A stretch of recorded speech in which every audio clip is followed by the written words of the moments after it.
E para aqueles que dizem, eu creio que só aqueles que permanecerem fiéis, aqueles que são bons e devotos a Deus, eles creem que são assim. Certo? Olha agora com cuidado esses versos. Olha o verso 14. Isso eu digo a vocês, que nós os que estivermos vivos, pela palavra de Deus, nós os que somos fiéis, não. Nós que somos devotos, não. Nós os que ficarmos vivos. A única coisa é ficar vivo. Vamos ver os mortos ressuscitarem e subiremos. Certo? Não precederemos aqueles que dormiram. Ok, os mortos vão ressuscitar, verso 17. E nós que somos o quê? Especialmente favorecidos? Não. Nós os que ficarmos vivos, seremos arrebatados. Esta é a palavra rapácio, que quer dizer sequestrado. E para essa palavra, os pais da igreja primitiva a palavra arrebatamento. Está me ouvindo? Seremos arrebatados. Amém? Esta é a palavra de Deus. A qualquer hora, nós não sabemos quando, mas sabemos que vem em breve. Eu disse muito em breve. Seremos arrebatados juntamente com eles nas nuvens a encontrar o Senhor nos ares. E nesse momento já teremos novos corpos, certo? E os mortos em Cristo ressuscitarão e terão também novos corpos. E assim estaremos sempre com o Senhor. Sabe qual é a melhor parte? A última parte. Com o Senhor. Não é somente o novo corpo, mas para mim é com o Senhor. Aquele a quem eu amo, que se doou por mim. Aquele que me ama e deu a sua vida por mim. Eu quero estar com Ele. Para sempre. Amém? Consolai-vos com essas palavras. E é incrível que as pessoas não estão lendo as profecias da Bíblia.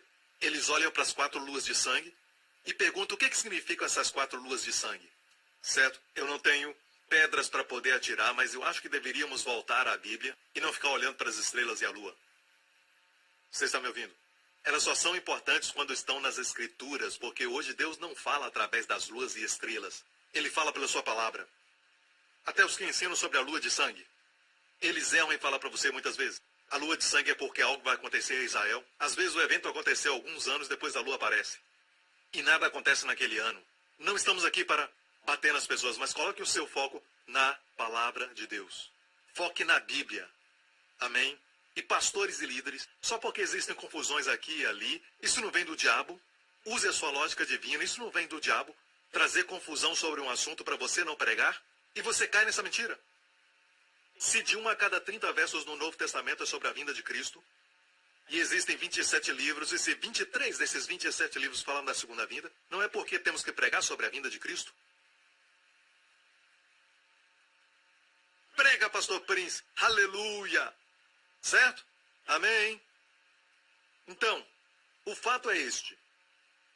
Jesus mesmo precisou usar uma das longas respostas para responder algo, 94 versos. Para 2 perguntas dos discípulos. Eles fizeram essa pergunta.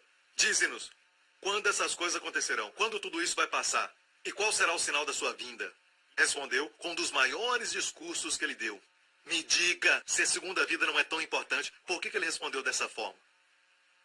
Em Mateus 24. Vou te contar, o que aconteceu foi isso. Jesus os levou até o templo, certo? Onde estava o templo de Herodes naquela época, e era tão lindo de se ver. Na tarde, quando o sol batia nele, o ouro brilhava de volta. Os discípulos olharam e falaram, uau, olha que coisa linda de se ver. E Jesus então disse, eis que vos digo, não ficará pedra sobre pedra, que não seja derrubada. Sabemos que isso aconteceu no ano 70, 40 anos depois que Jesus falou isso. Os romanos vieram e destruíram a cidade, queimaram o templo e não ficou nenhuma pedra sobre a outra. Hoje, se for a Israel, e eu vou daqui a 2 meses, se for a Israel, você vai ver onde estão as pedras. Aquelas lindas pedras, lá no buraco, abaixo da rua. Elas foram lançadas lá de cima da montanha do templo. Nenhuma pedra ficou, como Jesus os tinha avisado. Então, Jesus falou essa profecia e ficaram quietos, porque eles eram judeus. Eles adoravam aquele templo. Veja que, na primeira parte do ministério de Jesus, ele disse, não transforme a casa do meu pai em covil de ladrões. Ele chamou de casa do meu pai. No final do ministério, ele chamou aquela casa, sua casa que ficará desolada, porque o rejeitaram e a presença de Deus saiu. Ninguém podia destruir o templo enquanto Deus estava lá. Mas Deus saiu daquela casa e agora não é a casa do meu pai, mas sua casa. Eis que a sua casa será deixada desolada. Agora, quando Jesus falou do templo, que seria destruído, ficaram quietos, seguiram a Jesus. E quando desceram ao vale, chegaram ao Monte das Oliveiras. E você vai ver quando for um dia lá. E Jesus então se sentou. Eu amo isso. Jesus se assentou, os discípulos vieram a ele. Eles estavam pensando no que ele tinha dito. Nenhuma pedra ficaria. E eles fizeram duas perguntas. Senhor, quando isso vai acontecer? E disseram, qual será o sinal da tua vinda e o fim dos tempos? E ele respondeu, 94 versos. Agora me diga que não é importante. A segunda vinda. Agora, naquele discurso falando sobre nação contra nação, terremotos em muitos lugares, esses são os sinais das dores de parto. Do final. Agora, quero te falar alto para a igreja. Foi escrito para o povo judeu. E é por isso que ele disse, ore para que a sua fuga não seja no inverno. Aqui não tem inverno. Certo? Ele também disse, ore para que a sua fuga não seja no sábado. Ou seja, Israel precisa voltar à sua terra e o sábado será observado. O sábado é observado hoje em Israel? Sim.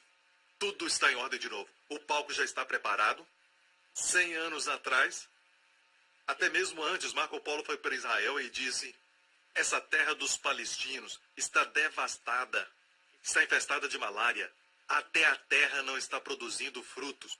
E em 1948, quando o povo de Israel voltou para sua terra, a terra renovou a sua força e produziu muitos frutos. Israel agora é exportador número 1 de frutas e até flores para a Europa. E a terra agora é frutífera. E por isso eu digo, o palco está preparado para a segunda vinda de Cristo. Eu amo a ideia de Jesus assentado no Monte das Oliveiras. E eu estou amando essa ideia de ficar sentado aqui, pregando. É muito confortável. E você está sentado o tempo todo. Certo? E vamos ver na Bíblia muitas vezes Jesus assentado e ensinando. Está nas Escrituras. Não, pastor Príncipe, você está ficando velho. Senta e cala. Ok. Eu amo a ideia de Jesus sentado no monte e deu um discurso sobre o futuro da Europa. Ele falou do final, sobre como vamos ter uma ordem mundial, como virá o anticristo, em nome da paz. E ele vai dar às pessoas o que eu creio que é o chip, certo? E ninguém vai poder comprar ou vender sem esse chip. Mas os crentes não vão estar aqui. Então não precisa falar, não recebo chip. Não estaremos aqui. Vamos estar lá em cima e não aqui. Mas eu amo essa ideia do humilde filho do carpinteiro. A sua aparência exterior era essa, dando um discurso sobre o futuro da Europa. Amo isso. E ele disse, este filho do carpinteiro, falando naturalmente, aparência exterior, este filho humilde de um carpinteiro, disse, não ficará pedra sobre pedra no templo. Certo? Sabia que os romanos que vieram para destruir Jerusalém foi liderada pelo general Tito.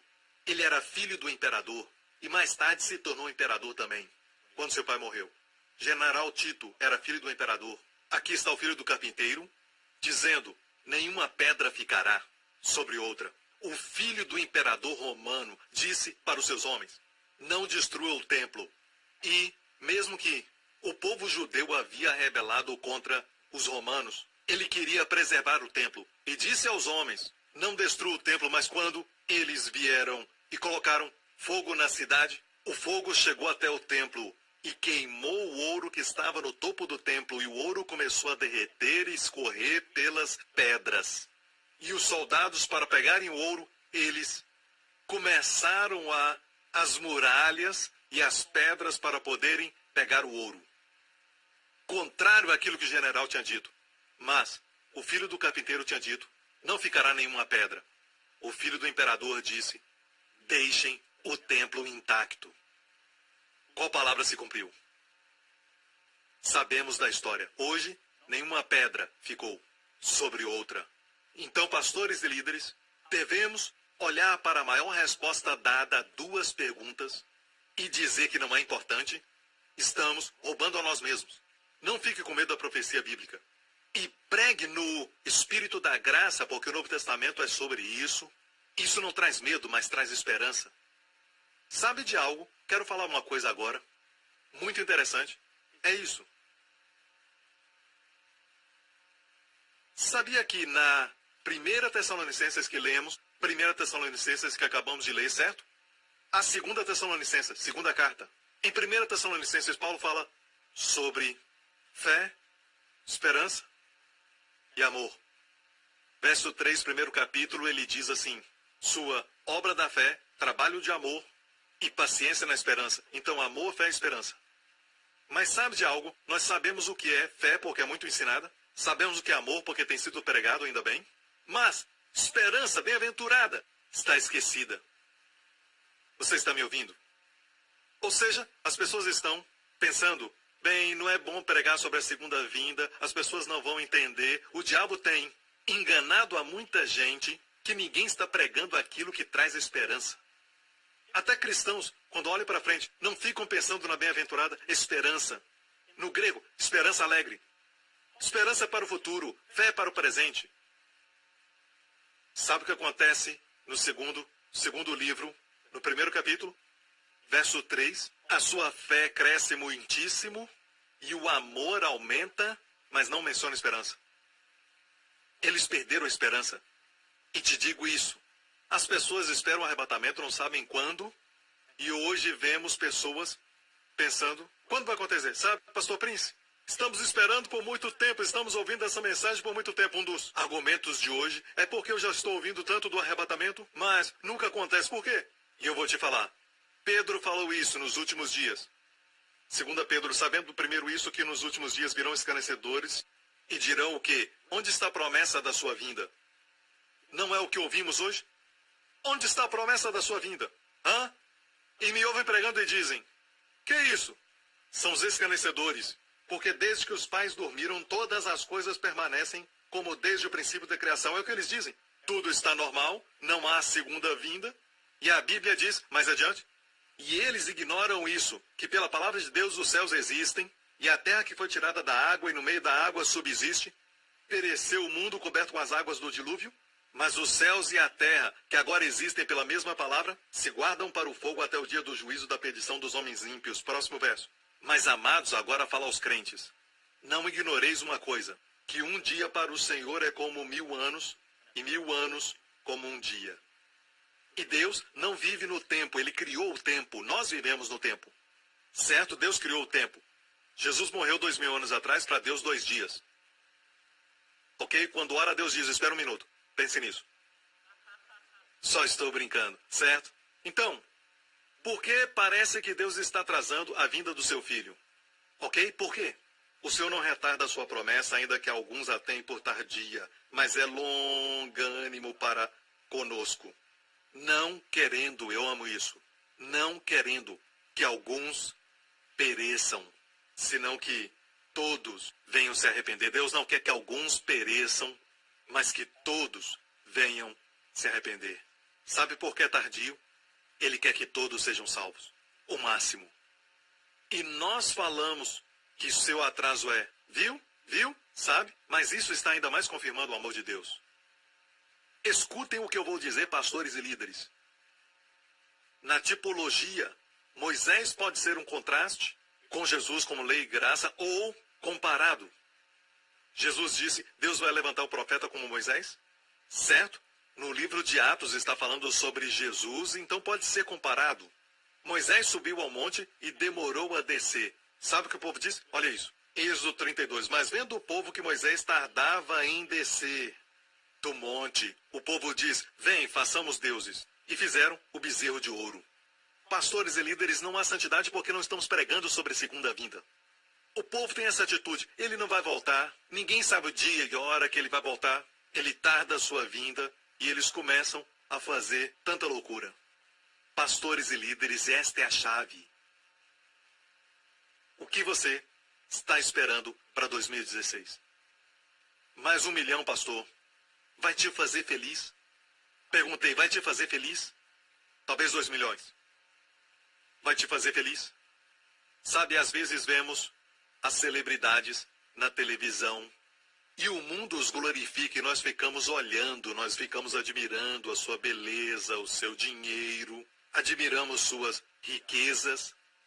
Mas como o pastor Lawrence costuma dizer, sempre quando falamos sobre estas celebridades, ele diz assim, e eu falei para minha filha Jéssica isso, ele diz assim, a pergunta é, eles são felizes? Eu e a Jéssica estávamos assistindo algo na televisão e falando sobre um homem rico, e minha filha disse a mim, a questão é, será que ele é feliz? E nós ficamos rindo, e é verdade. O que você está fazendo, 1 milhão vai te fazer feliz? Eu vou te falar uma coisa, tem pessoas que são ricas e tem muitas, não casas, mansões, sabe? Mas não conseguem viver nelas. São muito ocupadas com seus negócios no mundo inteiro. Compram uma cama, mas não conseguem dormir. Podem comprar remédio, mas não compram sono tranquilo. Podem comprar um acompanhante, mas não compram um amor. E amigos, sabemos que isso é verdade. Às vezes uma família é simples, tem alegria com os filhos. É uma vida que vale a pena viver. Amém? Eu não sou contra o dinheiro, não sou contra. Certo? Eu te digo, Deus vai te abençoar. Amém? Mas Ele não quer que o dinheiro seja seu alvo, seu mestre, achando que o dinheiro vai te dar tudo o que quer. Está me ouvindo? Pastores e líderes, vamos pregar a segunda vinda de Cristo, amém? Todos que têm essa esperança de que Ele virá, devemos ser como Ele e nos purificar, a Bíblia diz. E alguns dizem, isso não é prático, sabe? E aqueles que pregam sobre a segunda vinda, só traz confusão, não é prático. Quem disse que não é prático? E Jesus disse sobre o servo que disse no seu coração, o meu Senhor tarda, e acabou batendo nos seus conservos. Em vez de andar no amor, o novo mandamento, está batendo nos seus amigos. Como? Usando palavras, a mídia social hoje, ferindo uns aos outros porque perdemos a esperança da segunda vinda de Cristo. Quanto mais você pensa na segunda vinda de Cristo, você vai ver o dinheiro e tudo que Deus te deu como ferramentas. Você aprende a viver a vida de uma maneira tal que você é focado na sua vinda, amém? E tem esperança. E há uma estabilidade em você no mundo que está numa loucura. Amém? Está me ouvindo, igreja? Você não fica agarrado com coisas. Se não é promovido, está tudo bem. E alguns têm a mania de dizer que estamos pensando tanto no céu que não prestamos para a terra. Me fala isso. Onde está isso? Capítulo e versículo. Você pensa tanto no céu que não presta para a terra. Deixa eu dizer uma coisa. Quanto você pensa mais no céu, mais você vai prestar para essa terra. Tem muitos que pensam que presta para a terra e não presta nada. E não pensa no céu. Você pensa no céu enquanto anda na terra, e as pessoas vão sentir um cheiro de realeza em você. Amém? Nenhuma cirurgia no mundo pode te dar essa realeza. Amém? Quando entrar numa sala, nenhuma quantidade de mudanças ou qualquer tipo de cirurgia, cortar aqui, cortar ali, cortar lá, vai mudar a atmosfera de um lugar como uma pessoa que anda com Deus e entra naquele lugar. No próximo programa, não estamos felizes com o que Deus nos deu. Nós cortamos aqui, cortamos ali, colocamos ali e tudo mais. E não tem nada errado com isso, não tem nada errado com isso. Amém? Mas e o que falar sobre a substância e o brilho que vem de uma vida vivida com pura consciência, uma vida vivida em Cristo? Qual cirurgia pode fazer isso? Só o favor de Deus.